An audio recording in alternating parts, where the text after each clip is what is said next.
Okay, so good afternoon and welcome everyone to today's meeting, Dementia Equity Programs in the Hispanic and LGBTQI plus communities. My name is Patrick Ahern with RTI, and I'll be helping out with the virtual room today. So just a quick note, when you log in, your microphone and web camera will be automatically muted. If you have any questions for presenters, please submit those into the Q&A window. Closed captions are available via Zoom on today's session. And to turn the captions on or off, find the live transcript button in the main Zoom toolbar, and then select to either hide or show the subtitles. And that live transcript button may be hidden under the More button, depending on your view. But at this time, Sari, I'll go ahead and turn the session over to you. Thank you. Great, thank you so much, and thank you everyone for joining us today for the National Alzheimer's and Dementia Resource Center webinar, Dementia Equity Programs in the Hispanic and LGBTQI plus communities. The National Alzheimer's and Dementia Resource Center webinar series is supported by the Administration for Community Living. At this time, I will turn it over to Erin Long for a brief welcome. Hi, everybody. I want to just take this time to thank you all for taking the time out of your busy days to join us to learn about these two wonderful programs on such important topics. I want to thank Saul Juarez Aguilar. I knew I was going to screw it up. I apologize. From ProHealth Waukesha Memorial Hospital in Wisconsin, and Sarah Bonson from Pima Council on Aging in Arizona for imparting their wisdom on us. So with that, I'm going to turn it back to Sarah so we can get on with our learning opportunity. Great, thank you so much, Erin. So as you heard, today's presenters are Saul Juarez Aguilar and Sarah Bonson. Saul Juarez Aguilar is a care management manager at ProHealth Waukesha Memorial Hospital, who establishes new partnerships with local nonprofit and healthcare organizations to reduce gaps in health services for marginalized communities. He supports and sustains culturally appropriate health initiatives tailored to the Hispanic community and leads various health education programs, the most recent Waukesha's new Dementia Care Specialist program in Spanish. Saul has a bachelor's degree in technical systems management from the University of Illinois at Urbana-Champaign and a master's degree in business administration from Carroll University. Sarah Bonson is also with us today. They are currently the LGBTQI plus community liaison for Pima Council on Aging. They hold a BA in Gender and Women's Studies from the University of Arizona. They've been educating Southern Arizona on the specific needs and concerns of the LGBTQI plus people for 10 years. Sarah is passionate about helping allies learn to ally and making the world a better place for LGBTQI plus people. At this time, I will turn the presentation over to Saul Juarez Aguilar to begin. Saul? Hello, everyone. The CDC reports that by 2060, the number of Latinos aged 65 and older is expected to nearly quadruple.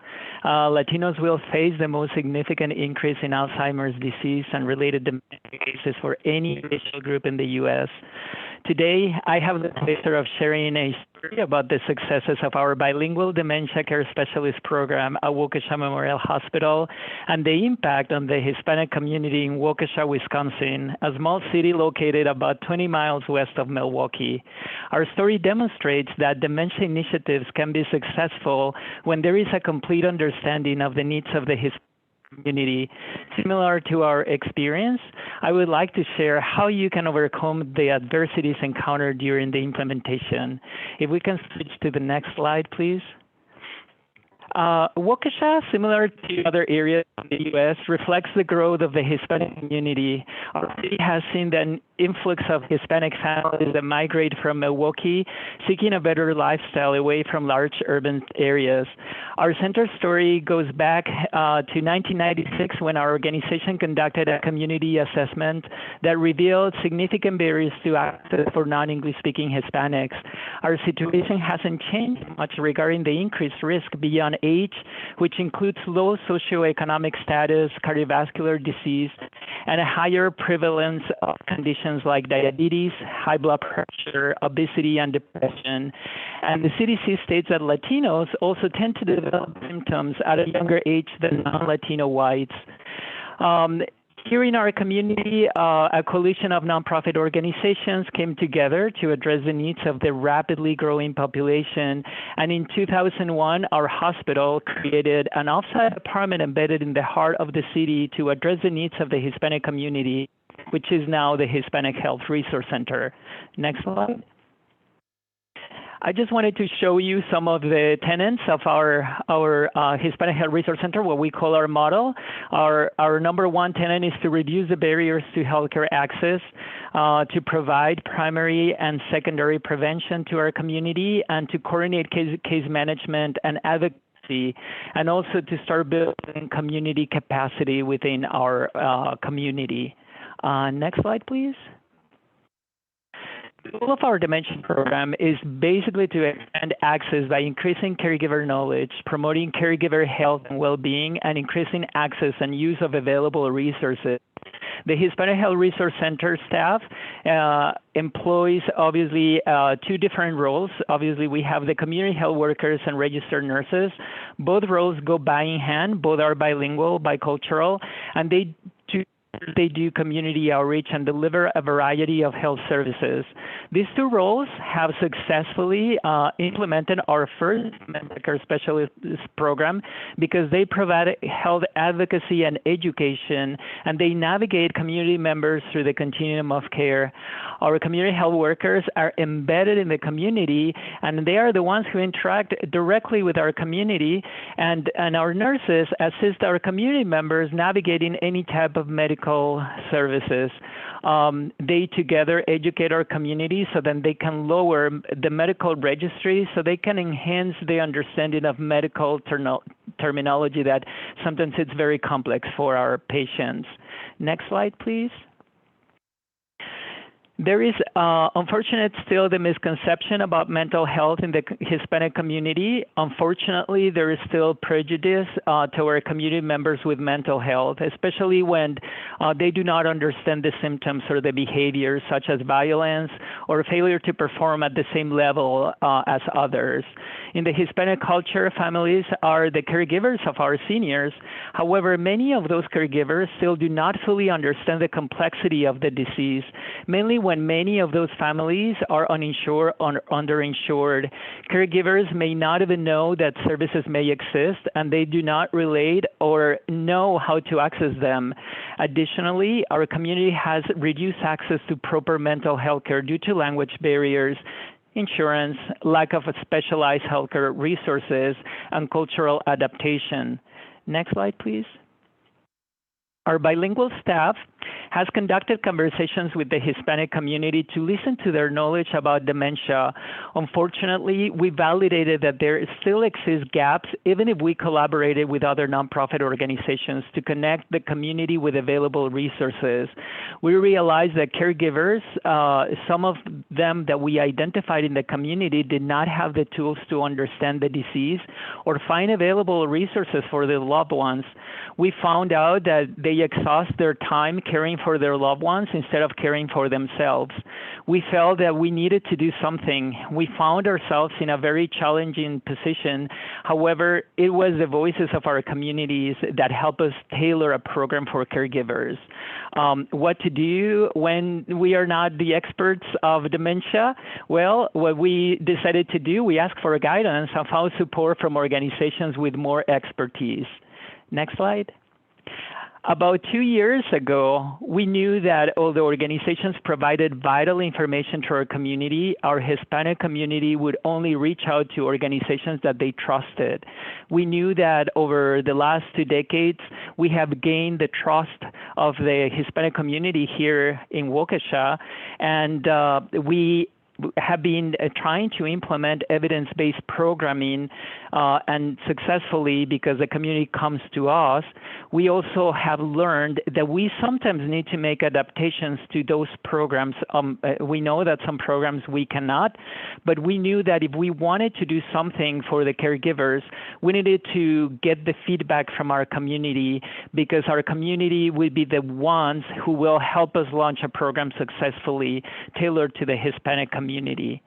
Next slide, please.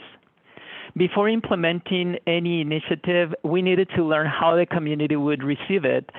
Sometimes we have grandiose ideas about grandiose programs that we feel that would fit any community, but that's not the case. In our situation, we tried to reach out directly to our senior community and to our caregivers. And once we heard that there was a curiosity and that there was an interest in implementing a new dementia program, we took those concerns to community partners locally and then to the state level, who generously committed to guiding us and finding those resources. And even if we did not find everything that we were looking for, the same resources that we reached out were able to connect us to other organizations to see how we can implement something that would work for our community. So we hate to do something like reinventing the wheel. I just put a saying there that don't reinvent the wheel, just realign it. That usually comes true for our community. So next slide, please. So once we found all our resources, we encounter a different challenge, right? So implementing an educational program, and especially during the pandemic, we've gone all through that, right? That we say, okay, well, let's do it virtual, but virtual doesn't work for everybody. So how are we going to make this possible? So we started thinking outside the box. We knew that the Hispanic community relies now more on smartphones and social media, so we decided to implement a virtual program. However, we had other challenges, such as access of the technology, programming land, educating our caregivers on how to use a virtual platform. We decided to create a lending system for those who did not have any tablets. And an organization provided additional support to access Wi-Fi connectivity for those who did not have access to that. We also had to take into account visuals to ensure that participants had time to engage into conversations and that we will minimize screening fatigue. Next slide, please. We piloted our first virtual program, keeping in mind that there would be challenges along the way, and we knew that the length of the program needed to be short, and with the help of our community, we learned that they liked visuals, and they wanted to have those visuals to understand complex concepts. Obviously, we wanted to make sure that it was culturally appropriate, that it was heavy on the graphics, and that also we were lowering their medical registry, but at the same time, we wanted to educate them in a way that we wanted to enrich their health literacy level. And also, we wanted them to be proactive. We did not want just to present a program. We wanted them to make sure that if we were presenting any type of information, we were encouraging them to be creative, to be proactive, so that they can ask questions directly to their providers. Next slide, please. So some of the lessons learned specifically for this virtual educational program was that we needed to go back and go back to the very basics, listening to our community. The community basically will tell us exactly what they are looking for and what those fears are, especially when you are talking about a complex topic such as dementia.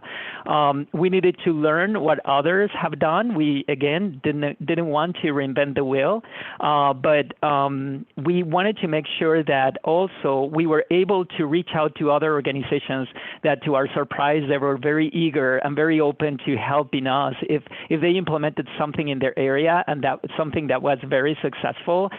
They actually gave us additional advice on how to make this successful. And then also we thought that maybe implementing an educational program would be all undone, but there's modifications along the way, and there are technical issues that need to be addressed that we did not see as we were implementing this virtual component. Next slide, please. This is just a brief sample of some of the slides that we included in the presentation. We decided to do kind of a lecture for the 10-15 minutes with our community members. And then also we had, our health promoters actually, showcasing a toolkit that we would deliver specifically to those caregivers that did not have access to technology, and we have to teach them on how to use them, on how to connect to web services. So next slide, please. We train our community health workers who work directly with the community. So our community health workers got a better understanding of dementia and learned screening tools and available resources in the community. Obviously, we cannot teach back if we do not know what already exists there. My community health workers lower the registry, as I have shared before, with our community members and reach out to caregivers interested in participating in our dementia initiatives. After implementing our first educational session, caregivers and people with dementia had a one-on-one interactions with a bilingual nurse who would connect them with available resources. Caregivers and people with dementia felt supported and looked for additional information. We know that there is still more services that are not there. Obviously, the resources are still limited and available to the community, but we have found that caregivers participating in the program have learned how to care for themselves. And we have also implemented various topics such as stress reduction sessions in our support group to ensure that caregivers feel valued and understand that some behaviors from their loved ones are not just personal. They also learn that their care brings challenges, but understanding that compassion is an essential piece of the work that they do. Next slide, please. Today, I just wanted to share, very briefly that we have implemented 6 virtual dementia caregiver workshops. We have reached out to 54 caregivers who have completed a 6-session workshop virtually. This educational program actually gave us the path to create more dementia-related initiatives, and one of those was our support group that now meets monthly. In our support group, we actually have 26 participants, and we have enrolled many other community members. Some of the things that we have learned that has been very successful is to implement it virtually. It has been very convenient for our caregivers to actually grab their phones or their tablets and log on onto our program and participate. We've been very happy to see that our caregivers are there with their families, and their families are also learning valuable education specifically tailored to them.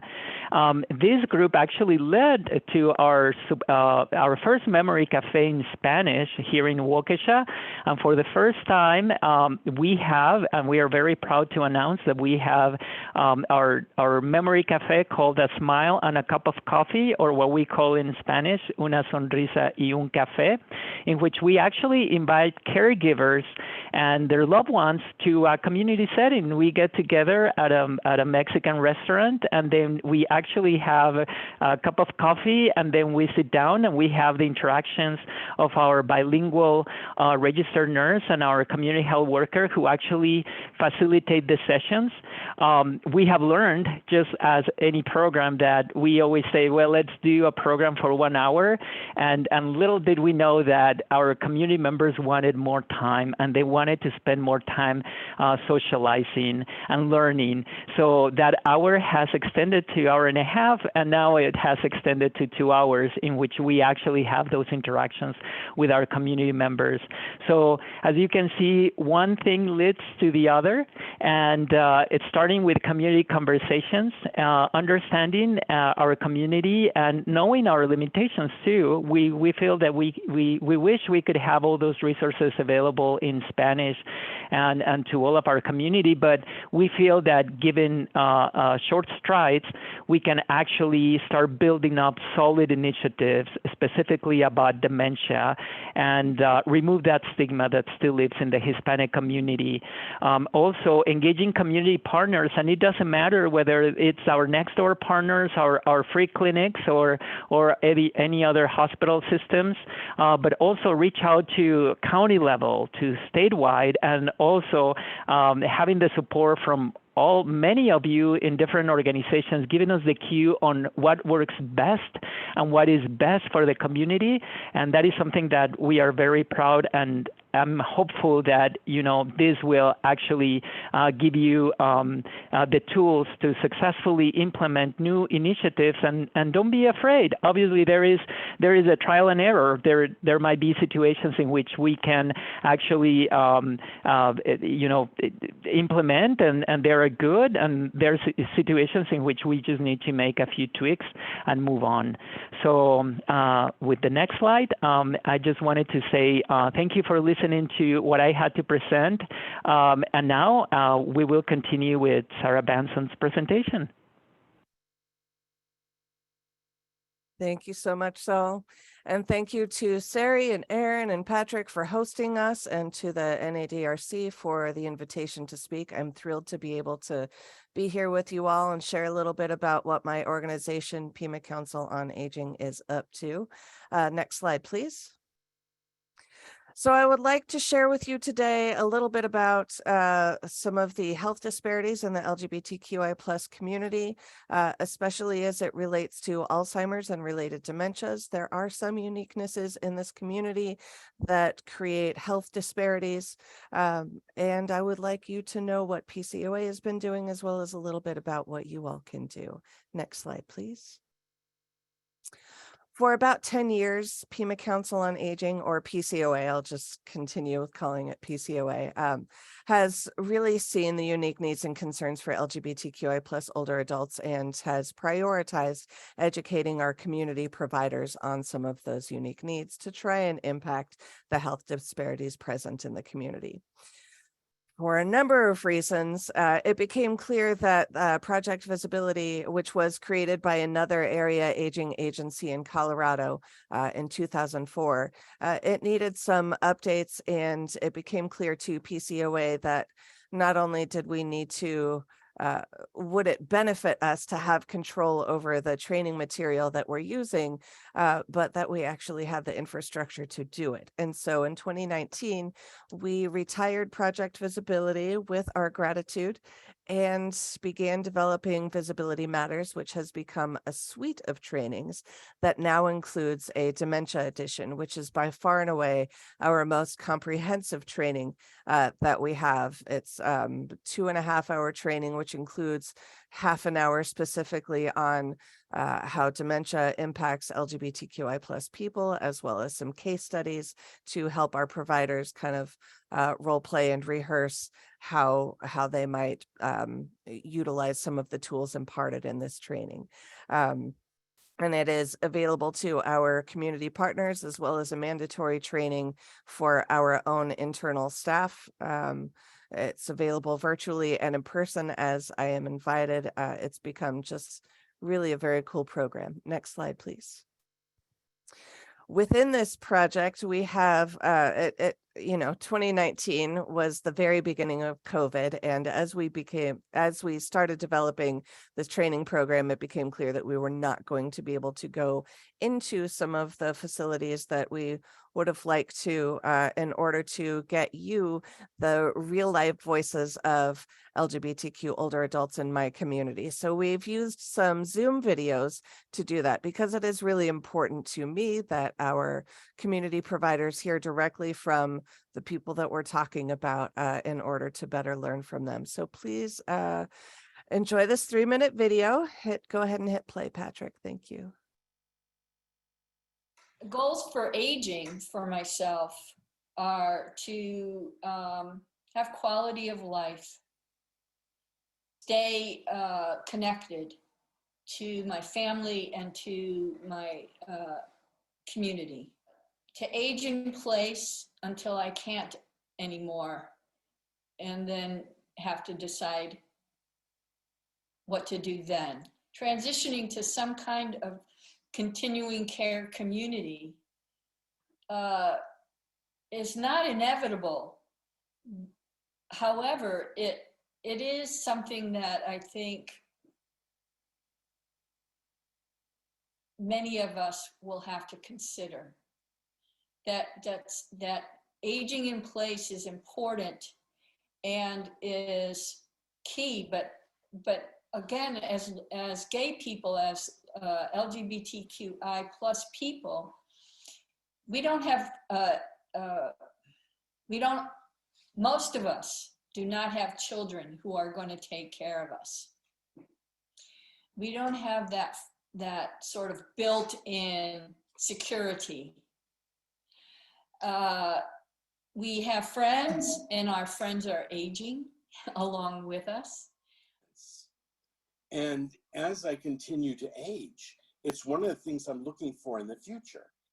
I want to go somewhere where I'm accepted for who I am, so where it's understood that I have had a journey through life that different for many people, but the same as many other people, that they understand what it means to be a senior gay adult.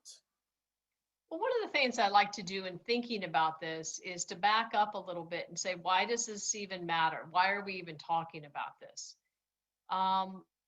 We need to talk about it because in most aging services, at this point, the concept of person-directed care is really the guiding theory.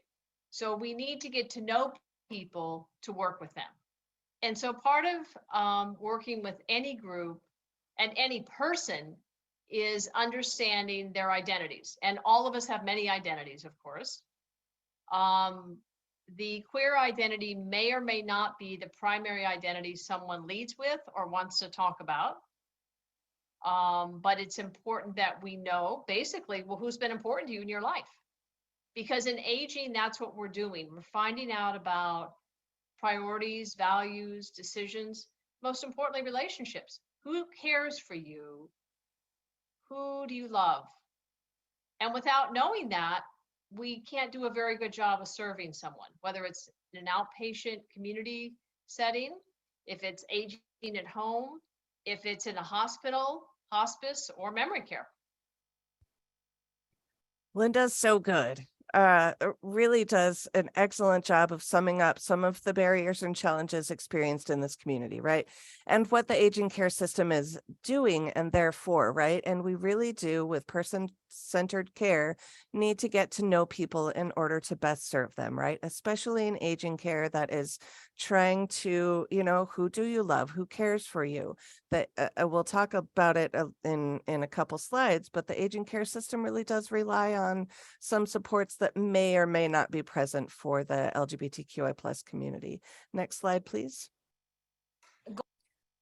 So let's take a step back and just look at the larger picture, right? For anybody that is diagnosed with Alzheimer's or related dementia, these are generally some goals that they may hope for, right? We want to continue living in the place that we've always lived safely, without becoming a burden to our loved ones. We want to be as independent as we were before the diagnosis, right? And there are some uniquenesses for LGBTQI plus older adults that may impact some of those goals.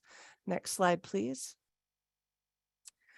The dementia care system, aging care system relies on formal and informal supports, right? We've got doctors, nurses, case managers, in-home caregivers, in a facility caregivers, anybody that's paid to care for an older adult is a formal support. But also this system really heavily relies on those informal supports, right? Spouses, children, like Lavina was talking about. And Lavina had said that most of us don't have those, that security, right, of spouses and children. We'll talk about that more in a little bit, but keep that in mind as we go forward, that there are formal supports and informal supports, both of which LGBTQI plus folks will have some unique challenges within in both of those tiers. Next slide, please.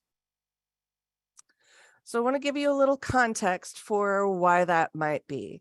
And it is really rooted in a history, past and present, of discrimination. In the 20th century, LGBTQI plus people were considered sinners, mentally ill, criminals. This is the time in which the older adults that we are currently serving came of age, right? And came to understand themselves and other people. And this is the landscape that was happening during that time. You'll see in this Sunday news post, it's reporting on the Stonewall event, which was an LGBTQI plus bar that was raided by police, which was a very, very common practice if you were lucky enough to live in a town that had some sort of lesbian, gay, bisexual, queer establishment, LGBTQ establishment, it was very common for police to raid it. And since there were actually laws that said same-sex relationships was not okay, same-sex sex was illegal, there were dress code laws that said people cannot wear, like I'm dressed today. I was born with particular parts that the law said could not wear a tie. And so when folks were found by law enforcement at these establishments, they were frequently arrested and reported to the newspaper the following day. Their names would be printed in the local newspapers. And that's how frequently people lost their jobs, housing, family, friends, community supports. So there was very much an atmosphere of fear in this country during that time in which folks were coming of age. And so the incentive to remain invisible, the incentive to not associate yourself as an LGBTQI plus person was pretty severe, and it created health disparities in a number of ways. Next slide, please.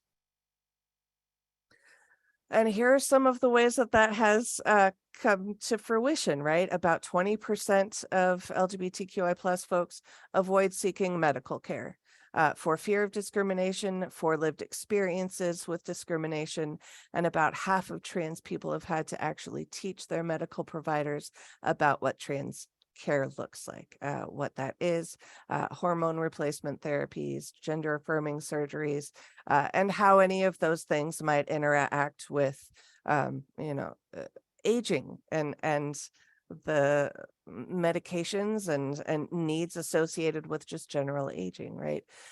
This community is more likely to have experienced employment discrimination, have either been fired because up until 2 years ago, it was legal, depending on where you lived, to be fired for being LGBTQ. They may have experienced getting fired for being LGBTQ or passed over for promotion, making their lifetime earnings and Social Security payments lower. And if you've been engaged in the aging care system for any amount of time, you may know that it can be very expensive, and having lower Social Security payments or no kind of nest egg can really make an impact. But most importantly, the one that I would like you to take away is what Lavina brought up in the video: twice as likely to live alone and 4 times less likely to have children. This really, really, really impacts LGBTQI plus folks who are aging, right? Not having that sort of natural, not natural, but the kind of informal supports that the aging care system relies on for kind of day-to-day care, not having that is really impactful. Next slide, please. So what does that look like then if you're an LGBTQ person who has been diagnosed with dementia? Some of the uniquenesses might look like you didn't feel comfortable coming out until 2007, but now you think it's 1982. And so you're really confused about maybe some of the pronouns or the name that your caregiver is using with you. It may be that you have an in-home caregiver and a whole bunch of art and photographs on the wall that says something about you that you're really scared that this professional is coming into your home and could see, right? The fear of discrimination is pretty severe, and frequently LGBTQ folks will forego receiving care in order to keep themselves safe from discrimination. For trans folks in particular, some of the things that one might lose control over, like how one dresses, it's a huge deal to us, right? And so not having any control over how we look in a day means something unique to us, right? So not remembering receiving gender affirming surgery, not knowing why your caregiver is dressing you in particular ways.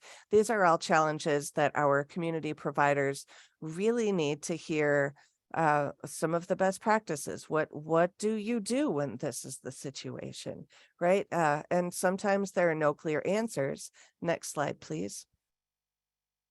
It's really about creating an inclusive environment, right? And really driving forward that person-centered care. And there are tools to do so. There's information out there about how to do so. But that's kind of the answer, right? Is to make sure that LGBTQ folks know that they can be visible. It is safe to be visible and come out to their providers.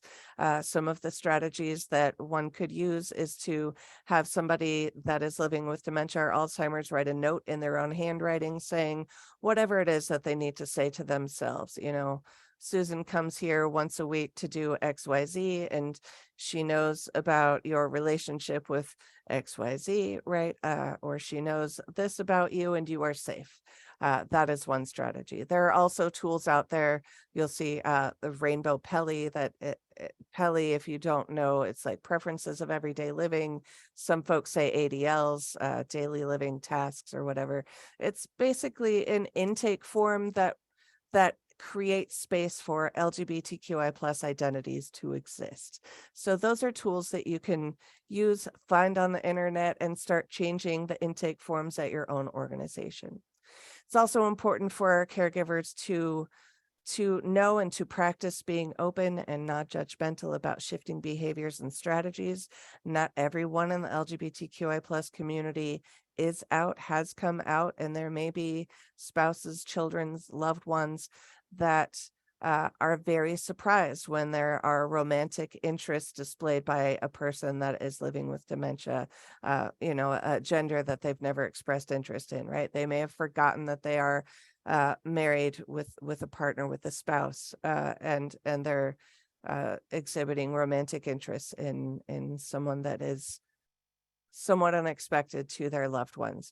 That requires training for care providers to help navigate those situations respectfully to the person living with dementia and respectfully to the loved ones that are there for that person. And then encouraging and assisting with completion of advanced directives is super important. In most states, legal default is to family of origin, whether it's biological or otherwise, and especially the aging group that we're currently talking about may have strained relationships with their family of origin, and they may not be the people to make those kinds of medical decisions or mental health decisions on behalf of somebody that can't speak for themselves. So ensuring that this community has their advanced directives completed, that we have really thoroughly assessed for who you want available to make decisions, as well as I think Linda talked about it, who you may not want to have making decisions on your behalf is really important for this community. Next slide, please. Trans folks in memory care is also a unique population, right? Not remembering what pronouns or name, if you didn't transition until 2003 and you think it's 1990, it can be a confusing situation. So educating our providers about practicing using gender neutral language, practicing introducing yourself with your pronoun just as a routine so that can prompt other folks that may be oscillating between what pronouns and names they feel comfortable using is going to be a best practice, right? Making sure that there are tools available like pins or badges. If you work in a memory care facility, that's a great strategy to use, but can also be used in the home of somebody living with Alzheimer's or dementias, so that they can indicate where they're at in a day, right? I feel most comfortable with this pronoun and this name. Offering a range of gendered clothing options. So however somebody wakes up in whatever year and whatever they remember feeling comfortable with, there are available options each day.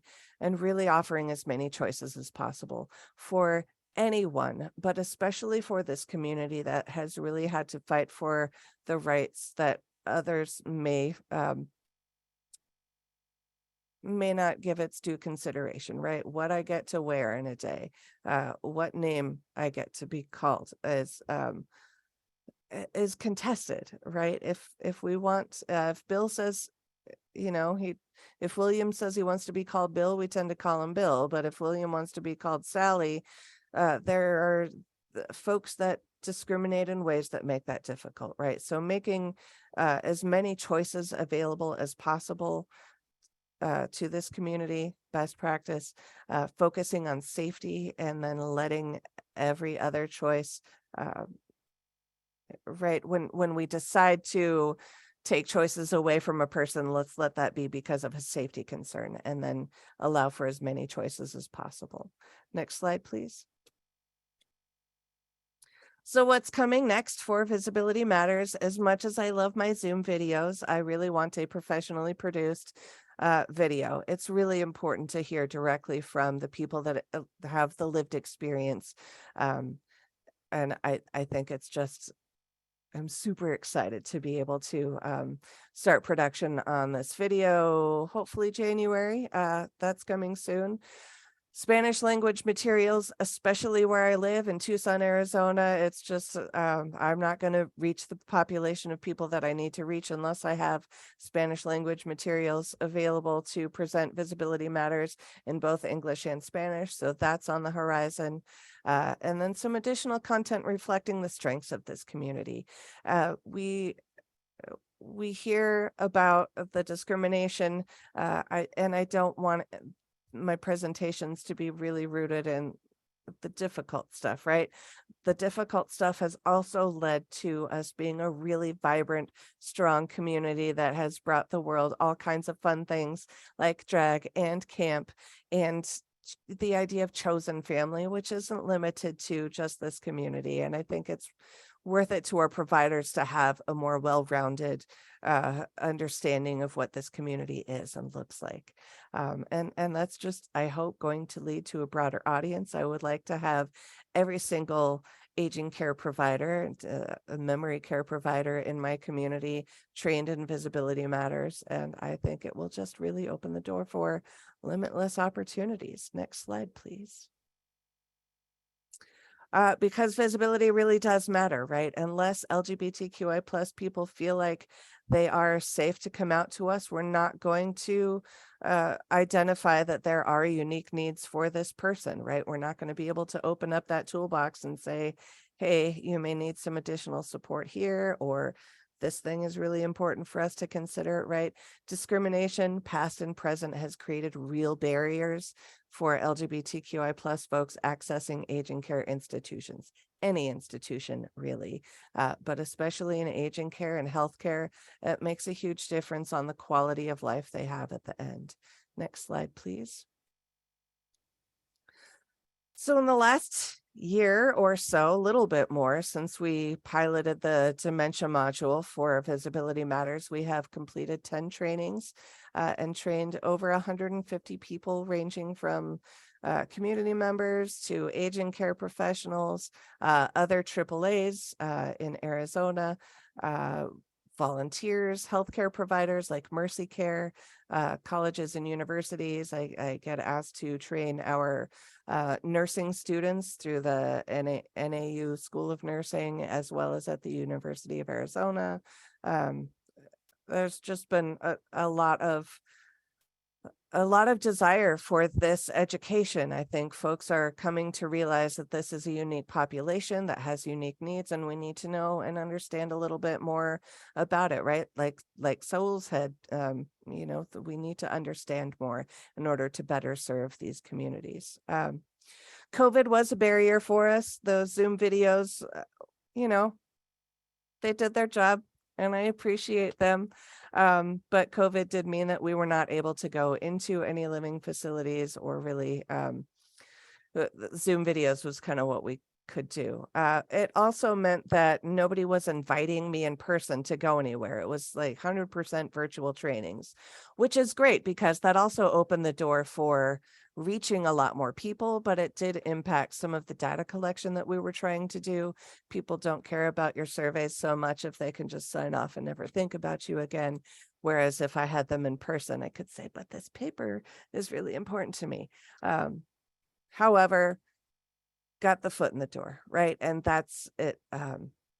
Really seems to make an impact when folks see this training, when they are able to understand the history of the lived experiences of this community and some of the practices that can help them serve the people that are in front of them.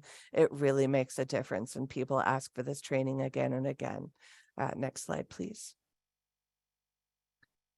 Some resources for you to learn more are available online. SAGE is our national experts on LGBTQ aging. They're rooted in New York, but they offer a lot of nationwide technical support, credentialing system, and just a lot of really great information. Please do look them up, sageusa.org, as well as Alzheimer's Association. Thank you to the NADRC. They're also a wealth of information. Next slide, please. I've got a resources page that you can look to see all of the stuff that I researched in order to create Visibility Matters. And you have my thank yous. And I think we're ready for questions and comments. Unless you want to see my resources page. Next slide. That's the end of it. Thank you so much, Sarah. Yeah, thank you. This slide will be in the presentation that we send to all the participants. We can go to the next slide, Patrick. So thank you everyone for your attendance today. As you heard, both of our speakers, part of their work was supported by the Alzheimer's Disease Programs Initiative. And if you want to be alerted when the next round of funding is available, you can go to www.grants.gov and sign up for notifications, search term the ADPI program, and you'll get information about that. For right now, we will move to our question and answer session. You can continue to enter questions into the Q&A feature of the Zoom platform here. And I will start with the questions that we've already received. We'll start with Saul. There was a question that came in during your presentation asking if you could talk about what the Memory Cafe looks like for this community. Are there any cultural considerations that you undertook while you were planning it? Absolutely. Thank you for asking that. That is a very important component that actually we did not feel that was important, other than we thought we can do a memory cafe in our facilities. And we actually share space with one of our clinics, and that's where we implement our evidence-based programs. But obviously the environment, sometimes us as healthcare providers do not see it from the community point of view. And one of the things that we wanted to make sure is that the community felt welcome, similar to what Sarah was sharing with you. It is not the same to go to a place that it's probably not as familiar to your community, where probably they are not going to feel comfortable, even though we have the trust of their community and they know who we are. One of the things that we wanted to be participant of was to include our community members and some of those businesses, because we like to think big. And when we say big, we want to also educate our business partners about dementia. So we engaged into a conversation with with a local restaurant in the community, one that's very centric to our community, that feels welcoming to our community. So we decided to actually host our memory cafes there, and it was a tremendous success. We preferred to do that in a community environment rather than doing it in a sterile environment that's healthcare. Our community members feel welcome, and actually it's a Mexican restaurant, so even more. So it just reflects more into the culture, into them being obviously welcome. What the memory cafe looks like, it is a variety of things. Obviously, we missed the socialization, the in-person socialization that we didn't have in the last 2 years, and we wanted to make sure that our caregivers were meeting other caregivers, and then actually they'll bring also their loved ones who they were caring for, and we assemble a variety of activities, and we do a brief education for our caregivers. We are not that heavy for the education, but pretty much more on the social aspect of the gathering for our community members, and it's been growing exponentially, and we are very thrilled to see that our community partner is willing to host any other events specifically for this group. So that's how we implement our memory cafes.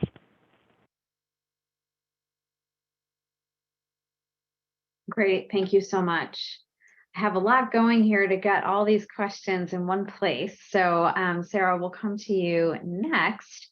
there have been quite a few questions coming through is how can people get your training? Visibility Matters. Can they contact you for training outside of Arizona? And then also a question if that's the first part, probably a little bit easier to answer. The next question is, are you aware of any related trainings about people living with dementia in the LGBTQI plus community for emergency service providers and law enforcement? That's a great question. So both of those. So I've already forgotten the first one. Please remind me. How do they get in where contact people with can me? get Visibility Matters. I did send out your email address to the group. Thank you. It is best to email me. For folks that are outside of my actual area, I do have once a month scheduled Visibility Matters trainings that you can find and register on Eventbrite. And that's just open to anybody. So, it's still available to my own local providers as they are available. But once a month, if you live in the UK, I've had folks show up from Canada, California. It really doesn't matter. It's virtual and the room can hold lots and lots of people. So if you would like a Visibility Matters training, I would contact myself and I can give you a little bit more information, but also you can go onto Eventbrite and find Visibility Matters and just register for one of those trainings. In terms of additional training specifically for law enforcement and emergency care providers, that is something that I have provided in my community, but I don't know of anything specific for that audience. I know that Alzheimer's Association does a lot of really great trainings on LGBTQI plus aging adults. I don't know that I've seen anything specific for law enforcement and emergency care providers. But that's a great question. I'll look into that and see what I can find. I'm not aware of anything right now. Something for all of us to think about, how to fill that possible gap. Yeah. So very interesting. All of a sudden in the Q&A, I have a bunch of questions here about how are you recruiting for your programs? So I would love for both of you to answer that because I think it applies to both of these communities. How are you finding people to attend your programs so that they're full and meaningful and people are getting the resources they need? So, do you want to start?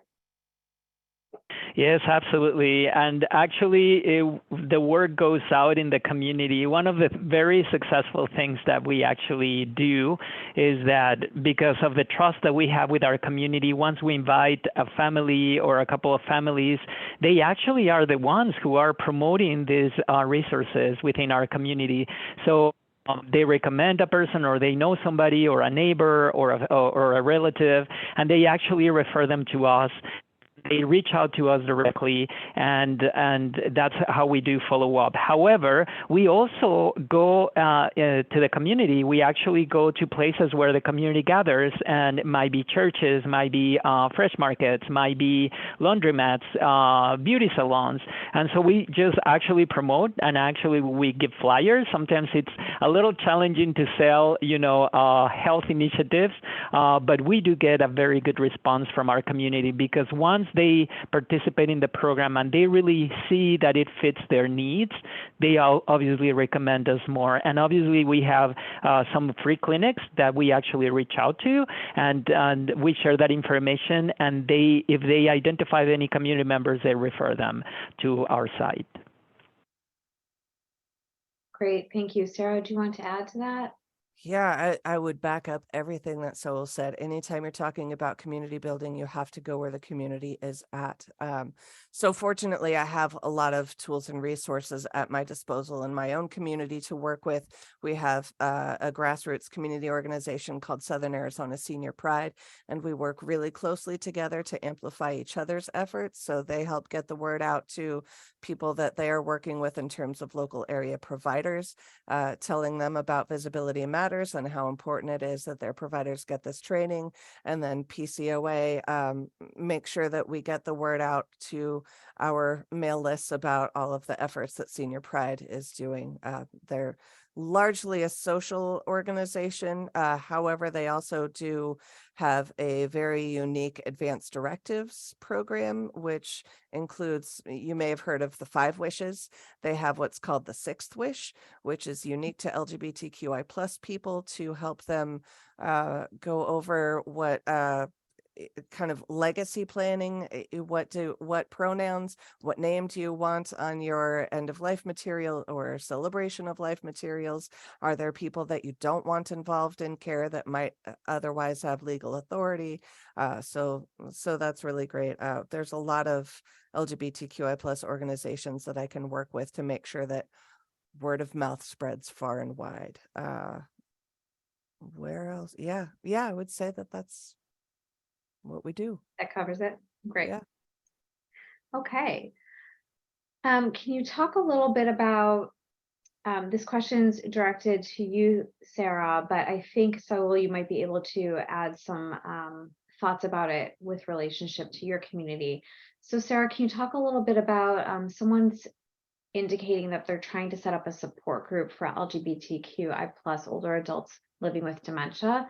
They're just starting to form this group, but they're wondering, is there anything really important or crucial to recognize, to pay attention to when they're starting the actual support group? Yes. You need to make sure that you have the skills to maintain a safe space. And I know that we hear that term a lot and maybe don't always understand what that is, but any tools that you have to establish at the top who you're welcoming and the sort of behavior that you expect from the folks that are involved in this group. So we also have an inclusive memory cafe that we have had not frequently, maybe just once, but folks that come and realize, oh, this is an LGBT one and this isn't for me, and they get, like, discrimination still happens. And so we have ordered a tabletop sign of our commitment to inclusion that basically says we welcome all races, sexual identities, gender identities, religions, creeds, et cetera, et cetera. We reject intolerance and abuse or degradation of any kind. That kind of sums it up. There's more to it than that, but this is a tabletop sign that people will see when they walk in the door, and that really sets the tone for what we're trying to establish. So make sure that when you're welcoming a vulnerable population into your care, you have the tools and the staff to maintain a safe space. Otherwise, no one's going to come. Great, thank you. I will. Yep, totally agree. Yep. Great. And then specific to you, Saul, someone has asked, are there any specific strategies or best practices that you have found to use when obtaining feedback and input from the Hispanic community? Basically, the one-on-one is very effective, and I know it was a challenge during the pandemic because it was hard to get that one-on-one interaction. But every time we meet with a community member, even if they look young, we always ask questions, and they tell us if they have a loved one who may be experiencing symptoms or may be interested in learning more. So if it's not directly in our site or if it's not a direct referral, we actually, as I mentioned before, we go to the community, we set up a table, we set up a booth, and then we like to just talk to the community. Sometimes we just open, a round table just to hear what they have to share with us. And that is basically a very good strategy, to disseminate what we are doing and also to actually just present some of the information or some of the previewing of the programming that we are trying to implement, so then they can tell us if it's too much, or we can see if it's too much information at once and it may not be as interactive. So obviously we start making those tweaks. And at the end of each program, we actually invite our community members and then we ask them, what do you think about this? And we try to be honest and say, this is a safe environment. Please tell us if you didn't like it, if you feel that it was too heavy, or if at the end you end up not understanding what we wanted to teach you. So that's how we get, our best feedback. Great, thank you so much. Well, we seem to have run out of time in this hour. Thank you so much for your wonderful presentations, Sarah and Saul. We thank you. And thank you to all our participants for joining us today at the National Alzheimer's and Dementia Resource Center webinar series. Our next webinar will be January 18th, 2023, everyone, from 2 to 3 p.m. Eastern Time. And we'll talk about the work in Alabama to make a statewide dementia care and support system. It'll be really interesting, and we hope that you will join us. Please keep an eye out for the registration information that will come to you via email. And please contact us at NADRC-webinars@rti.org if you need more information. We hope to see you there. At this time, we'll close out our presentation, and thank you again for your work on this, Sarah and Saul, and for all our engaged participants. Take care, everyone.